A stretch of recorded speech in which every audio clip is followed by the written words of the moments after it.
आपके ऊपर एक आरोप लगता है, क्योंकि अभी जिक्र हो रहा है कि आप जो हैं वो बहुत ही कट्टरवादी हैं, ये आपके ऊपर आरोप लगता है। मैं आपका एक शेर पढ़ के सुनाता हूं। ना बुजदिल की तरह, ये आपकी एक बाइट है बल्कि, ना बुजदिल की तरह तुम जिंदगी से हार कर मरना। अगर इस पे भी लोग ताली बजा रहे हैं, अगर मरना पड़े तो 4-6 को मार के मरना। अब देखिए, ये किसके लिए है? ये अमन के लिए तो नहीं। मैं आपका सवाल खारिज इसलिए करता हूं कि मेरा सवाल होने तो दीजिए पहले। नहीं, आपने सवाल पूछ लिया। मेरा सवाल ये है, नहीं, मैं आपसे ये पूछ रहा हूं कि ये शेर ये है किस? रुको जरा, सब्र करो। वो के लिए सुनिए ना, मैं जवाब, सवाल हो गया। आप मुझ पे आरोप लगा रहे हैं कि मैं कट्टर हूं। मतलब मेरे जैसी साफ सुथरी हिंदुस्तानी भाषा में बात करने वाला एक भी बयान, मैं तो पूरी भाजपा को चैलेंज करता हूं। भाजपा मुझसे और इसलिए परेशान रहती है ना कि वो जिन शब्दों से खेलती है, मैं उन शब्दों वाली जो यूनिवर्सिटी है ना, वहां से पढ़ के आया हूं। वो एक शब्द है बकैती। मैं उस बकैती को बहुत अच्छे से समझता। शायर प्रतीकों के माध्यम से बात करता है। जब शायर कहता है अपनी महबूबा से कि मैं तुम्हारे लिए चांद तारे तोड़ लाऊंगा, तो क्या वो ब्रह्मांड को नष्ट करने की बात कर रहा है? नहीं ना।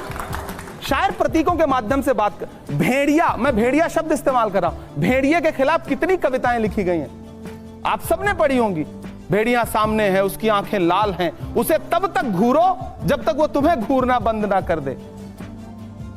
इसमें कट्टरता कहां है? क्योंकि भाजपा के कुछ मुख्यमंत्रियों ने इसे ट्वीट कर दिया तो मीडिया ने बताया कि हाँ, कुछ लोगों ने तो इसको भेड़िए के बजाय कुछ और कह के ट्वीट किया।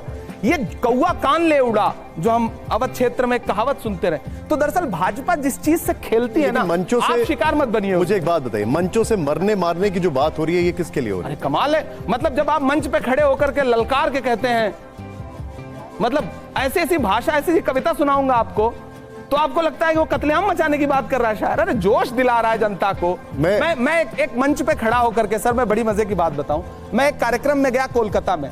मैंने वहां पर शिक्षा को लेकर के लंबी बातचीत की।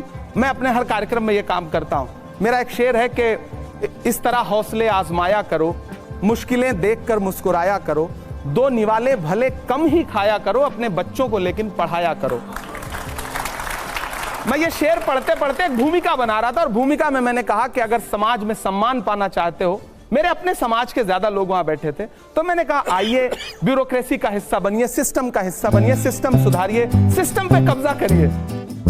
एक तथाकथित चैनल ने यह शब्द उठाया कि इमरान प्रतापगढ़ी कह रहे हैं कि सिस्टम पे कब्जा करिए। अब जब हम कहते हैं कि दिल्ली की सत्ता पे कब्जा करो, कोई नेता ये कहता है, तो भैया वो राजनीतिक रूप से सक्षम होने की बात कर रहा है, लेकिन मीडिया इसको एक नया नैरेटिव दे देगा और लोग उसके खेल में फंस जाते। आपने एक बड़ी अच्छी बात बोली यहाँ पर कि सिस्टम का हिस्सा बनिए, ब्यूरोक्रेसी का हिस्सा बनिए, लेकिन फिर आपके कुछ ऐसे शेर आते हैं या कुछ आपके ऐसे शब्द आते हैं, अभी आपने बकैती का जिक्र किया, उसको लेकर फिर बहुत बड़े सवाल खड़े होते हैं। मैं आपको सुनाता हूं। ऐसा नहीं होगा, कभी ऐसा नहीं होगा, कभी ईमान का कुरान का सौदा नहीं होगा।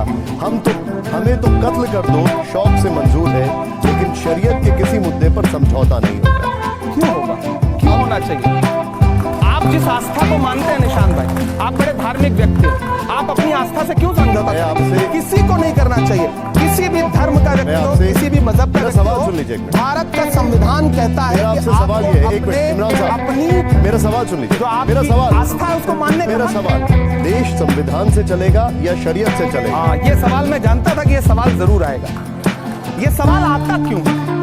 दरअसल ये खेल है जिस खेल में मीडिया खास तौर से किसी मुस्लिम राजनेता को उलझाने की कोशिश करता है। संविधान कहता है कि आपको फ्रीडम है अपनी आस्था के अनुसार धर्म चुनने का, आप जिस धर्म को मानते हैं उसका सम्मान करने का। इस्लाम धर्म कहता है जिस देश में रहते हो उससे मोहब्बत तुम्हारे ईमान का हिस्सा है। ये सवाल क्यों आता है कि आपको देश ज्यादा पसंद है या इस्लाम पसंद है, या देश ज्यादा पसंद है या कुरान? मुझसे अगर कोई मुझे पूछे कि आपके वालिद आपको पसंद है, आपकी माँ आपको नहीं, संविधान में धर्मनिरपेक्षता लिखा है, तो धर्मनिरपेक्ष आप मेरे सामने अभी पूजा करिए, भजन गाइए, मैं आपका सम्मान करूंगा। मैं नमाज पढ़ूं, मैं कुरान की आयत पढ़ूं, आप मेरा सम्मान करिए। धर्मनिरपेक्षता का मतलब ये है, धर्मनिरपेक्षता का मतलब ये नहीं है, गलत तरीके से व्याख्यायित किया गया। सेकुलरिज्म का मतलब ये नहीं कि आप मेरा धर्म मानने लगे, मैं आपका धर्म मानने लगूं। हम दोनों एक दूसरे के धर्म का सम्मान करें, ये है सेकुलरिज्म। अमित शाह जी ने भी सदन के अंदर बोला, बीजेपी कहती है कि शरीयत को मानना तो पूरा माना जाए, मुसलमान सेविंग्स अकाउंट ना खोलें, लोन ना लें, बैंक में नौकरी ना करें। वो कहते हैं कि शरीयत के क्रिमिनल लॉ को भी माने, चोरी करने पर हाथ काट दें, बलात्कार पर सिर कलम कर दें। गृह मंत्री महोदय से कहना चाहता हूं कि आप संविधान को मानते हैं तो पूरा माने, आधा अधूरा मत माने। देश के मुसलमानों को भी संवैधानिक तरीके से अपना नागरिक मानते हैं। प्रधानमंत्री और गृह मंत्री क्या आपने सवाल के जवाब में सवाल दे क्यों नहीं करूंगा, क्यों नहीं करूंगा सवाल के जवाब में? लेकिन अगर ये फैक्ट है तो इसके बारे में क्या कहेंगे? मेरा सवाल है कि क्या देश का प्रधानमंत्री एक धर्म का होता है या सबका होता है? देश का गृह मंत्री एक धर्म का होता है या सबका होता है? राज्य का मुख्यमंत्री एक धर्म का होता है या सबका होता है? आपको प्रधानमंत्री जी, गृह मंत्री जी, कुछ राज्यों के मुख्यमंत्री सब धर्मों के लगते हैं, सब धर्मों के लिए समानता की बात करते हैं। मेरा सवाल करते हैं? देखिए ये बात करते हैं, एक मिनट इमरान साहब, एक साहब, कभी उनसे पलट के पूछते हैं, आप गृह मंत्री जी से पूछते हैं कि जब आप खड़े होकर के आपका एक मुख्यमंत्री असम का जिस तरह की, लेकिन वो ये भी पूछते हैं कि पर्सनल लॉ सिर्फ मुसलमानों का क्यों? नहीं, हम कह रहे वो उन्हीं, हिंदू कोड बिल नहीं है इस देश में, सिखों के लिए अलग से। लेकिन उसके लिए कहा जाता है कि कांग्रेस ने उसको ऐसा बनाया कि उसमें कोई भी स्पेशल अधिकार नहीं मिलता मीठा मीठा गप, कड़वा कड़वा थू, कुछ भी हो आप बाकी जाके कांग्रेस पे आ, क्योंकि आपको मुसलमानों के कंधे पे बंदूक रख के वोट मांगना है, इसलिए आपको मुसलमानों को टारगेट करना है। मुझे पता है आप मस्जिदों के नीचे भगवान नहीं ढूंढ रहे हैं, आप वोट बैंक ढूंढ रहे हैं। मजा आया, और मैं ये जो मजा है हिंदुस्तान के हर व्यक्ति को देना चाहता हूं, इसलिए आपको बुरा कहना है। ठीक है, कहिए, धीरे धीरे जनता समझदार होगी। और जब देखिए, सच बात है, मोहब्बत की सदाएं देना और मोहब्बत के लिए लोगों को एकजुट करना थोड़ा मुश्किल काम है। नफरत के लिए आप किसी चौराहे पे खड़े हो जाइए, किसी भी धर्म के हो, आप अपने धर्म का नारा लगाना शुरू कर दीजिए, आए बाएं बकने लगिए, 100 लोग खड़े हो जाएंगे, 1000 लोग खड़े हो जाएंगे, और आप खड़े होकर के मोहब्बत की बात करना शुरू करिए, लोग कहेंगे पागल है क्या यार? अच्छा इमरान साहब, इस दौर में मोहब्बत की बात कर रहा है, नादान हो, इस दौर में क्या ढूंढ रहे हो तुम? जहर की शीशी में दवा ढूंढ रहे हो। इमरान साहब, अगला शेर नहीं मिसरा सुना रहा हूं और आप इसको पूरा मुकम्मल करिएगा। ये बताइए कि कवि का इशारा किस तरफ है जब आप लिखते हैं कि गोबर को कोहिनूर बताने में रह गए? मैं संबित पात्रा की तरफ मेरा इशारा है।